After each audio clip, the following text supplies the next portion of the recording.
It said that nothing brings a family together like a celebration, a time for joy, for unity, for shared moments. But what if that celebration, meant to honor a loved one, becomes a stark reminder of how easily our love can be dismissed? Imagine this: your 17-year-old daughter, full of excitement and determination, spends 3 days preparing a feast for 23 people in celebration of your mother's birthday. She's up before dawn, preparing every detail, pouring her heart into the meal. The house smells like thyme, butter, and something sweet. Every plate is carefully set, each dish designed to perfection. She's glowing with exhaustion only someone who's truly given everything can understand, but then, 10 minutes before guests are supposed to arrive, you get a text from your dad, no warning, no explanation. The birthday celebration is no longer at your house, but at a restaurant. It's adults only. No mention of the hard work your daughter's done, no recognition of her sacrifice, no apology for the change of plans. As you stand there, staring at the message, your daughter is still in the kitchen, busying herself with the final touches. Completely unaware that the very people she was working so hard to impress have decided to leave her behind. What happens next? How will this change everything for her? By the end of the story, you'll know just how far one family's actions can reach, and whether a child's heartbreak can lead to something unexpected. Ava had been up since 5 a.m. That wasn't an exaggeration. I heard her alarm go off before the first light of day. She was already in the kitchen, the rhythm of her movements a strange mixture of excitement and exhaustion. It wasn't just a casual meal she was preparing, it was a full-on celebration, a testament to her dedication, her passion, her dream. She'd planned it all, from the appetizers to the desserts. Nothing was left to chance. It was for Grandma's birthday, after all. For weeks, Ava had pored over recipes, studied menus, perfected every dish. She wasn't just cooking for a few, she was preparing an entire banquet for 23 people. My heart swelled with pride as I watched her work, but at the same time, I couldn't ignore the worry creeping in. The pressure of pleasing everyone, the desire for approval, the hope that all her hard work would be worth it. But she didn't see it as pressure. For her, this was a chance to show her family what she was capable of. By 11 a.m., the house smelled like thyme, butter, and something sweet, a mixture so delightful it almost felt like something out of a 5-star restaurant. Fresh flowers adorned the table, and each plate was carefully set with handwritten name cards. I knew how much this meant to her, how much it meant to all of us. For once, it felt like this birthday would be something different, something special. Something that would finally prove to everyone that Ava wasn't just a girl playing in the kitchen, but a chef in the making. I glanced at her, her curly hair cascading over her shoulder as she hummed a tune while checking the glaze on the sugar-free pear tarts she'd baked for Grandma's diabetic neighbor. She was focused, determined, her apron spotless, her cheeks flushed from the kitchen heat, yet glowing with the energy only a passionate cook could have.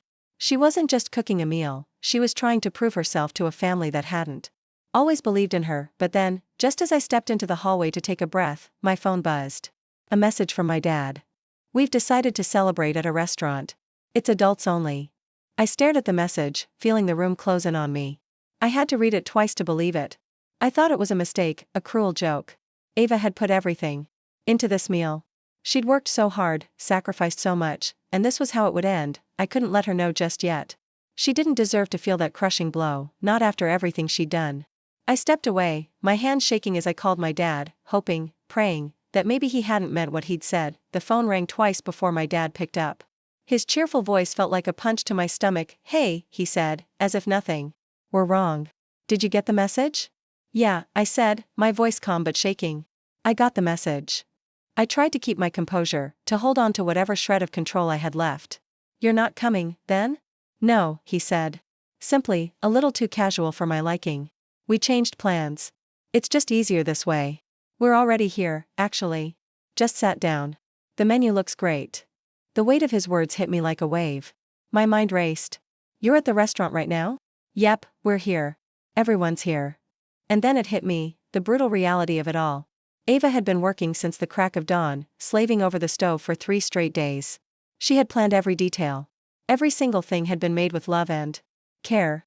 And now, not only was she being dismissed, but the people she had been doing it for were already sitting at the table, sipping wine, laughing, and enjoying their meal. Without her. I closed my eyes, feeling the sting in my chest. I had to be strong for her. I couldn't let her see how much this hurt, not yet. Not when she was still in the kitchen, excitedly checking on the pomegranate glaze, humming a little tune as if everything were normal. "Dad," I said, forcing myself to speak through the tightness in my throat, "Ava has been cooking for 3 days. She made enough food for 23 people. She's been up since 5 this morning. You said we'd host it here. She's made a menu.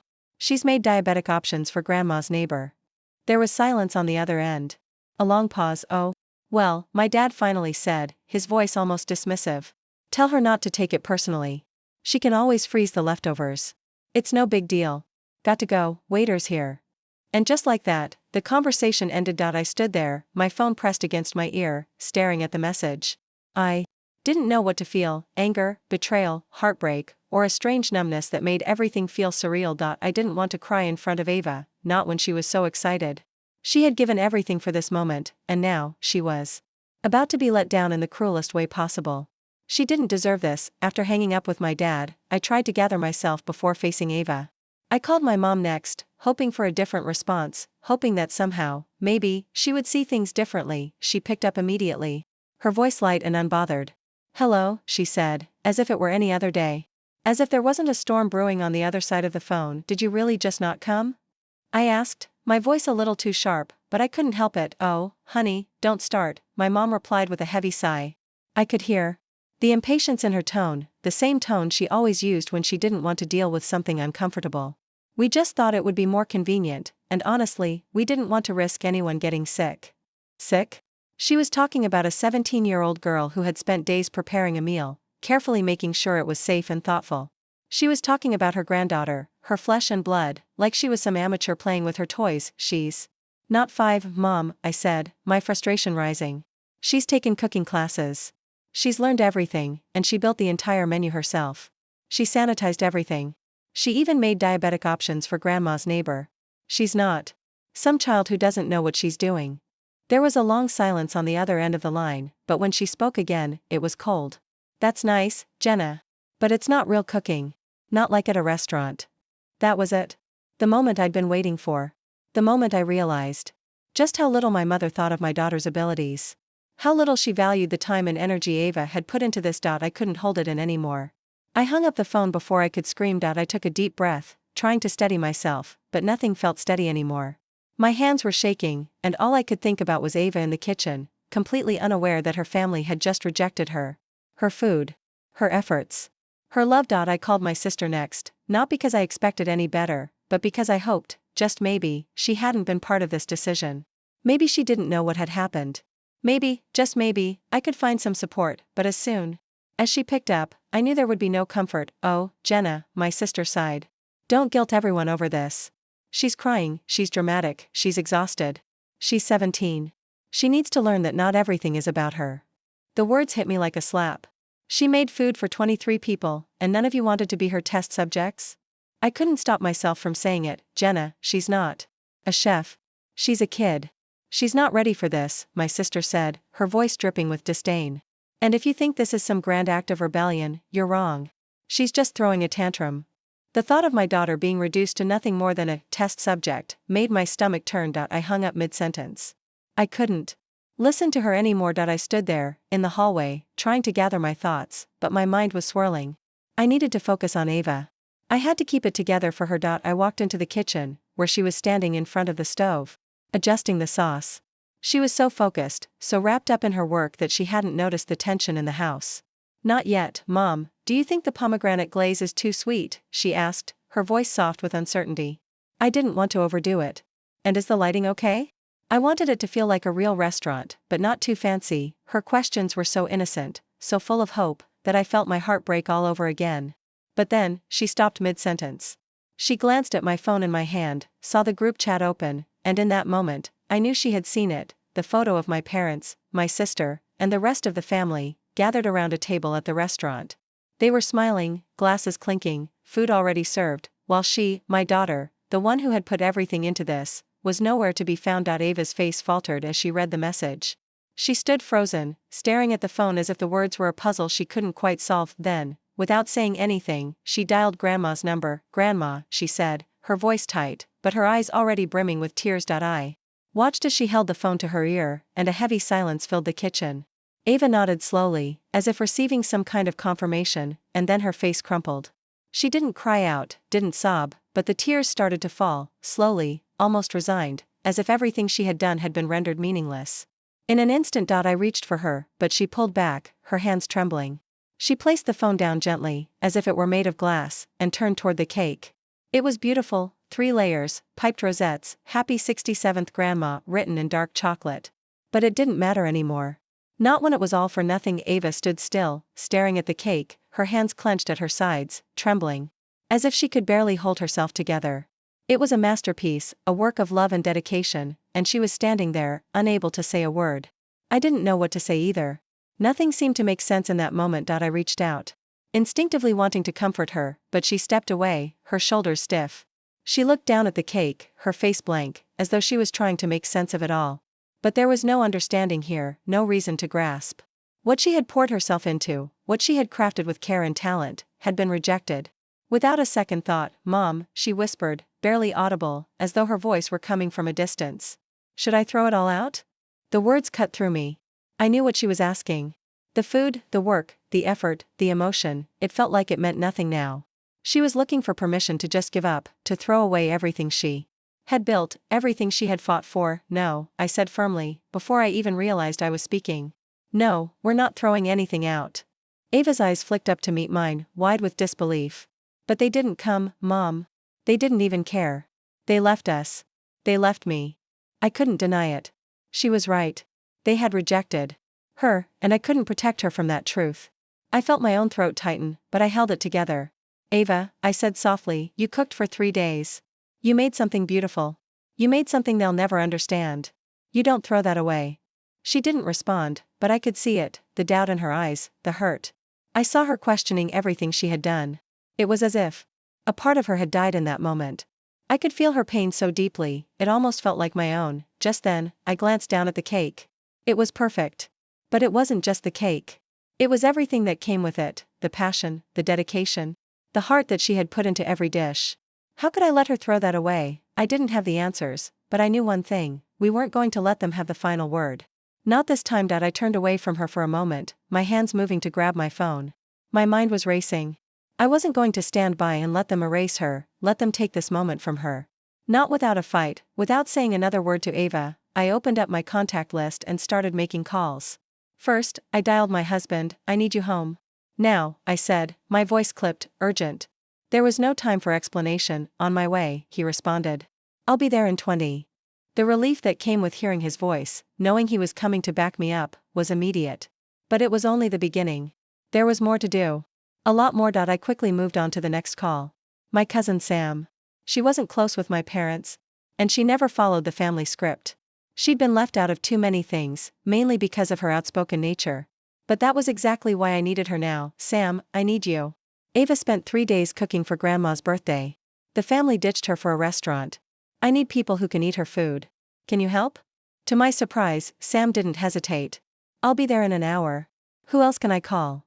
Within minutes, I was dialing friends, neighbors, anyone I could think of who might be free. I didn't care anymore about polite invitations. This wasn't about showing off or making a statement. This was about not letting my daughter's hard work, her heart, be left to rot in the kitchen. The calls continued: old friends, a woman I'd met twice at a charity event, even my dentist's receptionist. I didn't care. I wasn't inviting them to be polite.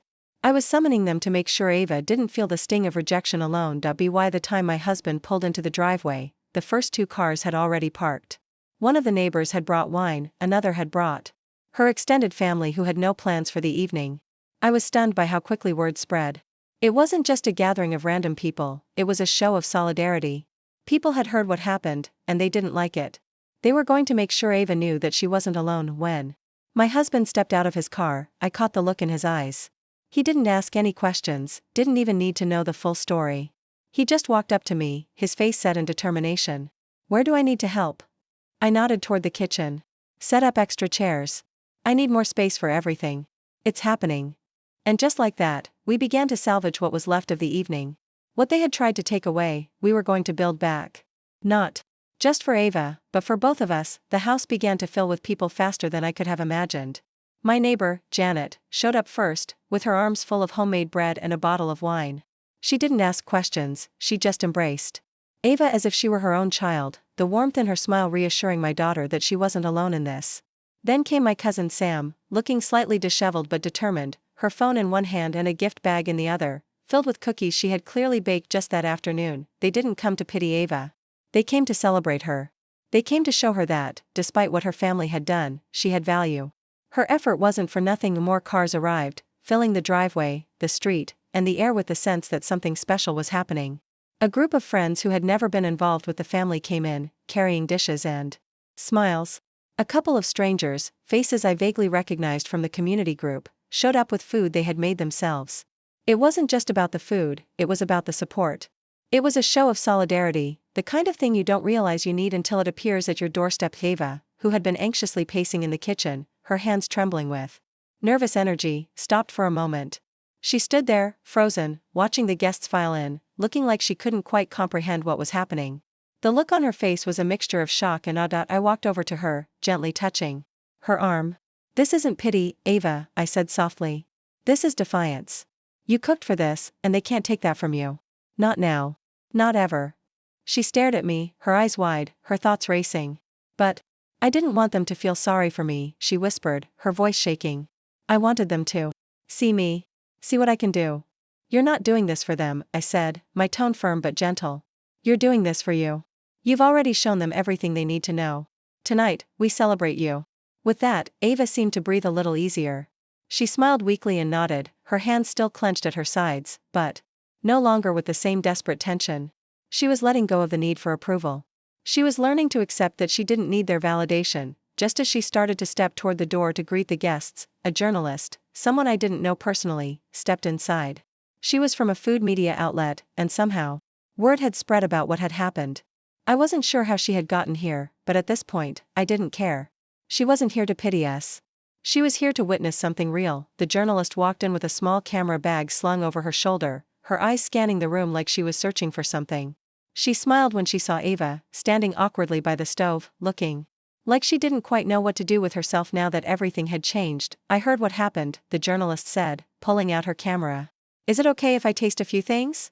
I nodded, already sensing what was about to unfold. The journalist wasn't just here to write a fluff piece. She was here to write the truth. To tell the world what happened when a girl was left behind by the very people who should have supported her. Ava, still nervous, glanced at me, then back at the journalist. I nodded again, signaling her to go ahead. She stepped forward hesitantly, picking up a plate and offering it to the journalist. The woman didn't just taste it, she devoured it, snapping photos as she went. "This is incredible," she said, almost to herself. "Who taught you to cook like this?" Ava hesitated for a moment, then spoke, her voice gaining strength with each word. "I taught myself," she said, her eyes now sparkling with the confidence she had been desperately searching for. "I read, I practiced, I failed, and I tried again. And I've been cooking for a long time. This is what I want to do." The journalist's eyes widened, and she glanced at me. "She's better than some of the professional chefs I've reviewed," she whispered, almost as if she couldn't believe it herself. Ava's eyes met mine then, and for the first time all day, I saw something shift. A quiet understanding. She was starting to believe in herself. As the evening continued, the room filled with laughter and chatter, the atmosphere thick with appreciation and joy. By the time the main course was served, people were already complimenting the food, asking about the ingredients, about the methods she used. A standing ovation came during dessert, as people raised their glasses to Ava, the girl who had been overlooked by her family but was now being celebrated by strangers, friends, and supporters. One of the guests stood up, holding their glass high. "To Ava," they said, their voice clear and strong. "To the girl who didn't quit, who cooked us a meal better than any restaurant could. You've made something extraordinary tonight." Everyone clapped, and Ava smiled. It wasn't a perfect smile, but it was real. It was genuine, and in that moment, I knew that Ava had already won. The night wasn't over yet, but I could see the turning point. She had found her confidence, her voice, and her worth. The night unfolded in a way I had never expected. As the evening wore on, the atmosphere in the house grew warmer, fuller. With every passing moment, the table was packed with plates and laughter, the food being devoured like it was the best meal anyone had ever had. I watched as Ava moved between the guests, her nervous energy fading away with every compliment, every smile that came her way, but there was a moment of stillness that lingered, a subtle shift in the air that I couldn't quite put my finger on. It was when the second cake arrived. Someone had brought it as a backup, just in case Ava's cake didn't make it. It was a store-bought thing, unremarkable, but the sentiment behind it was clear. They felt sorry for Ava. It wasn't her fault they had chosen to celebrate at a restaurant. To reject her, but this cake, their cake, was a feeble attempt to make up for it. Ava glanced at it, then back at her own cake, which was sitting center stage, its intricate chocolate rosettes and pipe decorations standing proud. She smiled. But it was tight, unsure, as if she didn't know how to feel about the gesture. The thought that someone else would try to replace her work, her masterpiece, wasn't lost on her. Should I cut it? Ava asked quietly, her eyes flicking to the second cake. I could see the hesitation in her eyes. She was torn, unsure whether she should let the store-bought cake take center stage after everything she had done. But she knew what needed to be done. She was learning, in real time, that it was her moment. It was her night. She had earned it. No, I said, my voice steady. You should serve your cake. Ava nodded, her confidence building as she moved to the table, took the knife, and began slicing her cake. The moment felt almost cinematic. The guests gathered around the table, eager to get a taste of what she had made. They marveled at how beautiful it was, how well it tasted. The murmurs of, "Is that lavender?" and "This is incredible," grew louder with each passing bite. As the night continued, so did the compliments, the praise, and the sense that Ava's efforts were truly appreciated. She had poured herself into this meal, and now it was paying off in ways she had never imagined. By the time dessert came around, people were on their feet, clapping, raising their glasses in her honor. The applause was overwhelming, but Ava stood there, frozen for a moment, unsure how to respond. It wasn't the way she had expected to be celebrated, but it was the kind of recognition she had longed for. I couldn't help but smile. Ava had done it. She had pulled off a meal that not only satisfied the stomachs of her guests but also touched their hearts. As people continued to chat and congratulate her, I felt a sense of pride swelling inside me. Not just for the food, but for her strength. For her ability to stand up and show the world who she was, despite how she'd been treated. And then, the final surprise of the night came, a text message from the journalist. I hadn't been expecting it. But when I checked my phone, I saw that the article was already live. The title was blunt, to the point, but it hit hard: The Birthday That Wasn't, How a Teen Chef Cooked for 23 People, Was Abandoned, and Hosted the Most Memorable Dinner of the Year. I clicked on the link. The article didn't just talk about the food. It told the story. It shared everything. How Ava had spent days preparing, how my parents and sister had turned their backs on her, how they had used my card to pay for their meal. The journalist had captured the betrayal, the abandonment, and the resilience. The story was out there. It wasn't just a meal anymore, it was Ava's victory.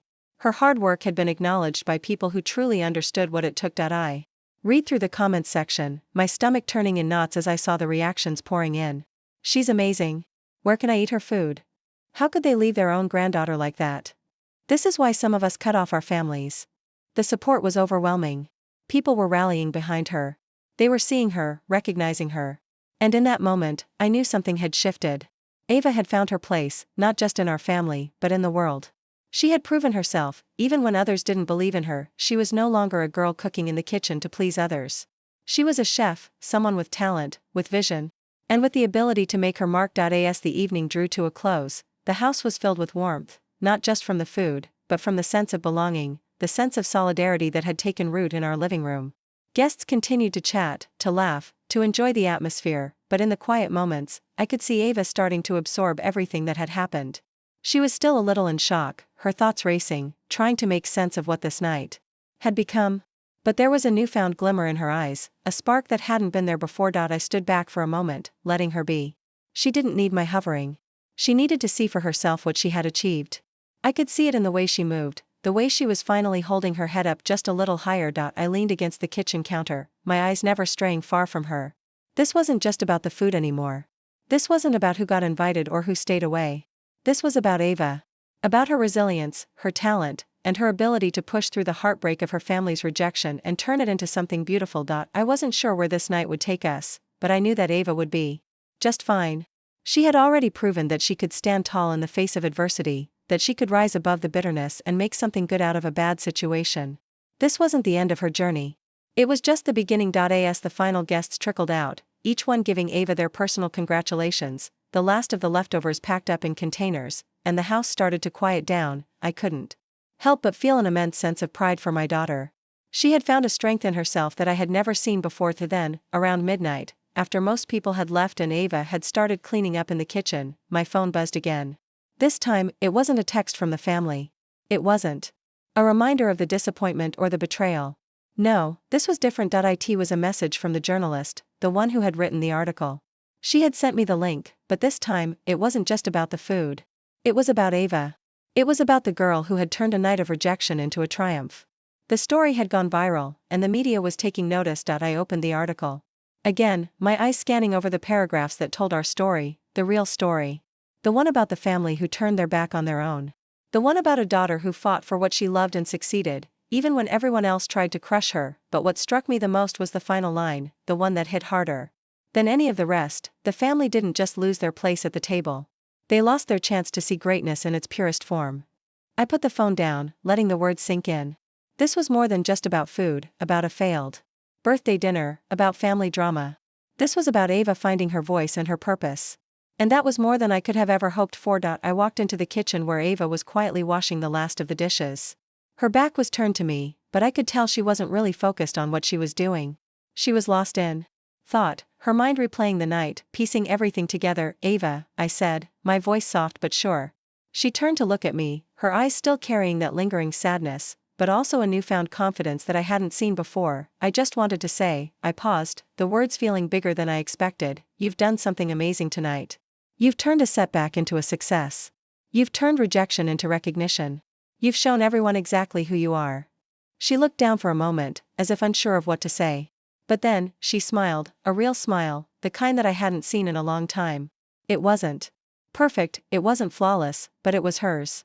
It was Ava, the girl who had turned her passion into something powerful. Thanks, Mom, she whispered.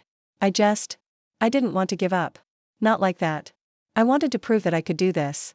That I could be more than they thought. You already have, I said, stepping closer and placing a hand on her shoulder.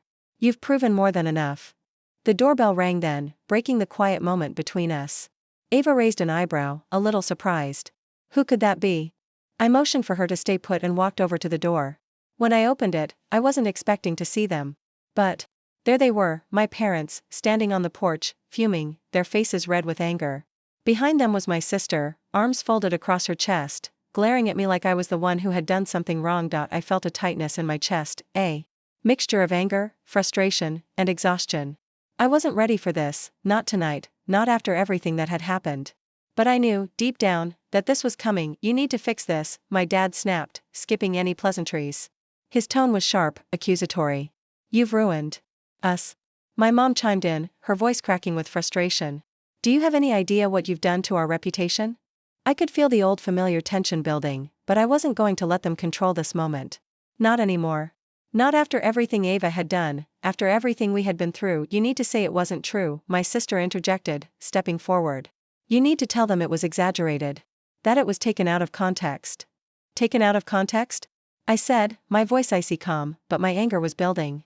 Did someone hack your thumbs and send that text from the restaurant? Did I imagine the $1,300 charge on my card? Did Ava hallucinate the photos you posted from the dinner? The silence hung thick in the air after my words. My parents, standing on the porch, were stunned by my response, as if they hadn't expected me to call out their actions. For a moment, the only sound was the distant hum of traffic, the quiet aftershock of the storm that had just passed between us. My dad recovered first. He let out a short laugh, though it was devoid of humor. This is a family matter, he said, trying to reclaim control. You don't get to air our dirty laundry like this. You've humiliated us. I stood firm, my posture unyielding. This is my home now, and you don't get to come in here and tell me how to handle things. Ava did all the work. She deserves the credit, not the shame you're trying to heap on her. And if you think you can just come here, storm in, and make demands, you're wrong. I didn't raise my voice, but my words were sharp, like knives. I had spent years letting them dismiss me, letting them dismiss my daughter. But tonight, after everything Ava had been through, I wasn't about to let them do it again. Ava had quietly stepped up behind me. I didn't know when she'd come into the hallway, but I saw her now, standing there with her arms crossed, her eyes red from the tears she hadn't yet fully let out. She wasn't hiding anymore. She wasn't shrinking away from their criticism. She should be ashamed of herself, my mother muttered, almost to herself, but loud enough for Ava to hear. Her words cut through the air, sharp and bitter. Ava flinched, but she didn't look away. She held her ground, standing taller than I had ever seen her. I turned to face Ava, my heart swelling with pride. Ava, I said, my voice soft but filled with conviction. You don't need their approval. You don't need their permission. You've done something incredible, and you don't owe them any explanation. Not now. Not ever. Ava nodded slowly, her shoulders relaxing a little. You can say whatever you want, she said quietly to my mom, her voice calm but firm, but I know what I've done. I know what I'm capable of. And you can't take that away from me. The words weren't defiant, they weren't angry, but they were strong.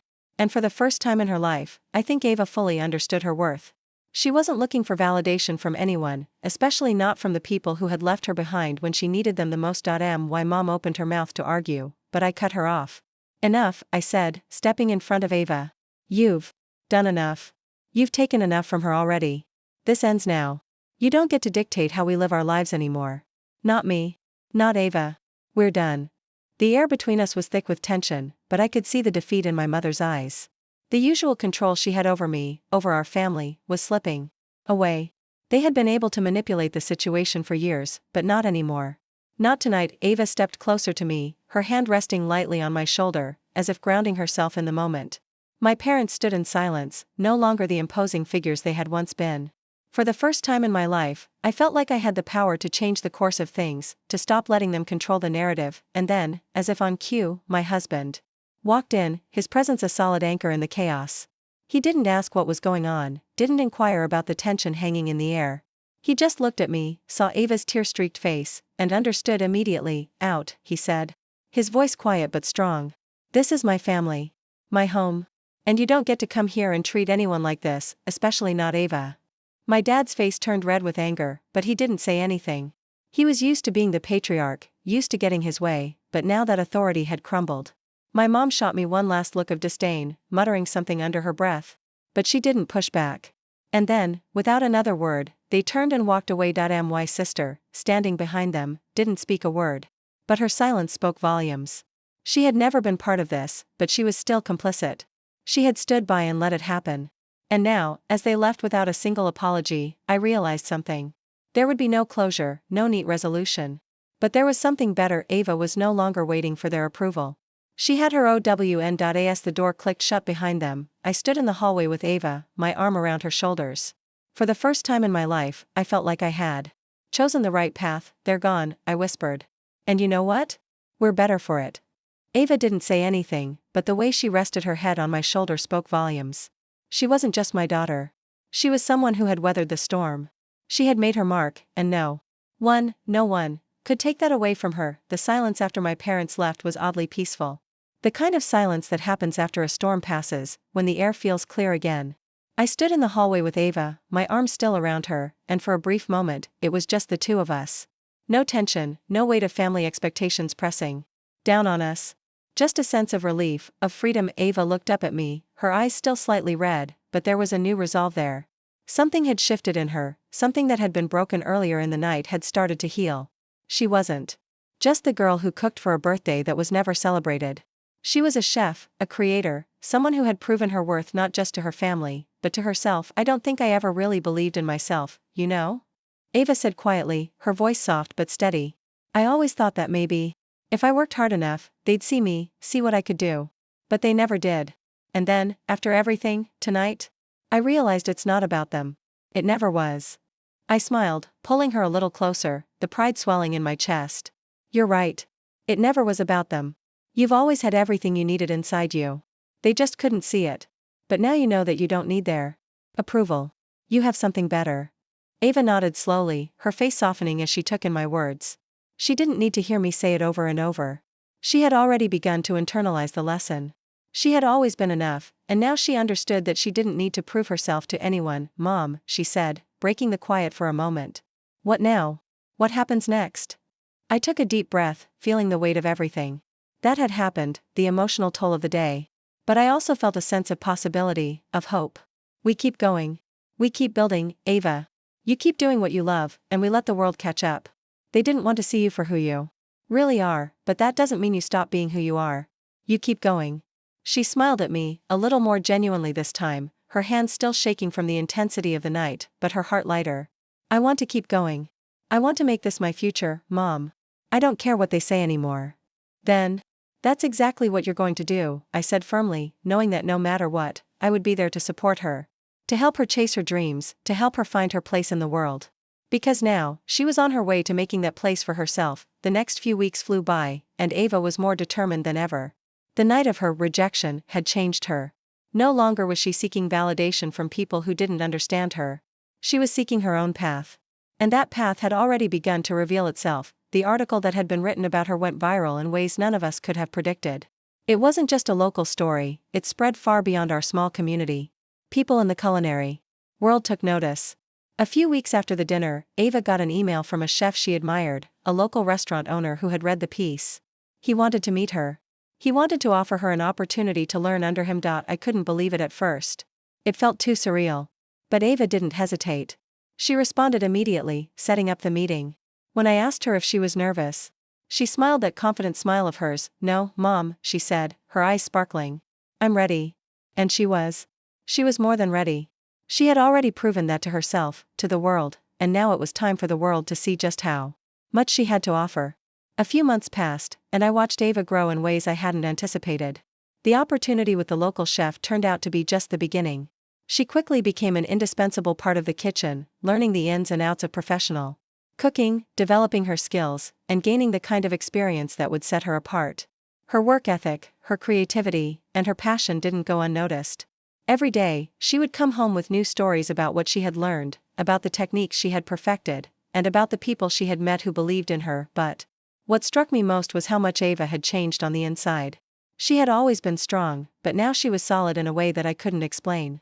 She had stepped into her power, into the person she was meant to be. It was like watching a seed grow into a strong, resilient tree. One evening, she came home. After a long shift, a look of quiet satisfaction on her face. She had just finished a major project at the restaurant, working on a special menu for an upcoming event.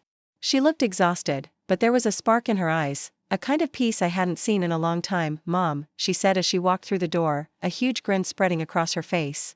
"You won't believe what happened today." I raised an eyebrow, curious. "What happened?" "I got my first client.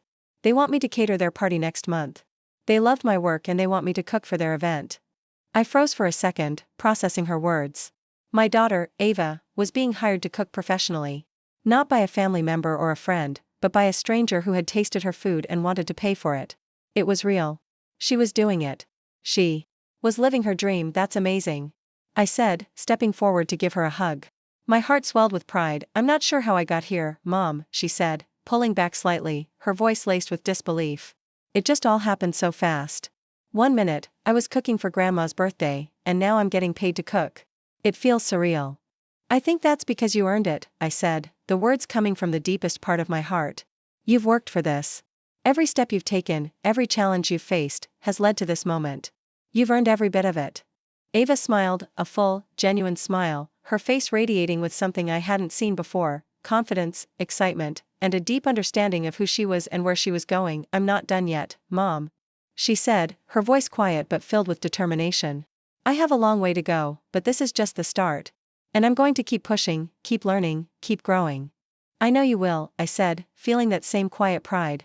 I didn't need to worry anymore. Ava was on her way. She was going to make it. And she was going to do it on her terms. As the months passed, the article that had gone viral continued to spread, and more opportunities began to open up for Ava. She received job offers, invitations to food festivals, and even inquiries about starting her own catering business. But Ava was no longer the girl who needed validation. She didn't need the approval of family members who had let her down. She didn't need their applause or their praise. She had found something much more important: her own belief in herself. One day, as I was scrolling through social media, I came across another article. This time, it was about Ava's rise in the culinary world, her determination, and the success she had achieved. The headline caught my eye: "From rejection to recognition, how one teen chef turned family betrayal into a culinary career." I read through the article, and once again, my heart swelled with pride. Ava was no longer just a girl who loved to cook. She was a force in the culinary world. Her story had inspired others, and her food had earned the recognition it deserved. And then, at the very end of the article, there was a line that stuck with me: "Sometimes, the greatest obstacles we face are the ones we build ourselves, but once we tear them down, the view from the other side is nothing short of extraordinary." Ava had torn down her own obstacles. And the view she now had was more than extraordinary. I walked into the kitchen, where Ava was preparing another batch of her signature dish. She looked up and smiled when she saw me. "Mom, guess what?" she said, her eyes alight with excitement. "I just got an invitation to cook for a celebrity event next month. It's huge." I felt a wave of emotion wash over me as I looked at her. My daughter, who had once doubted herself, who had been rejected and overlooked, was now being celebrated. In the way she deserved. That's amazing, Ava, I said, holding back tears. You've worked so hard for this. She shrugged, a humble smile on her face. It's just the beginning. And I knew she was right.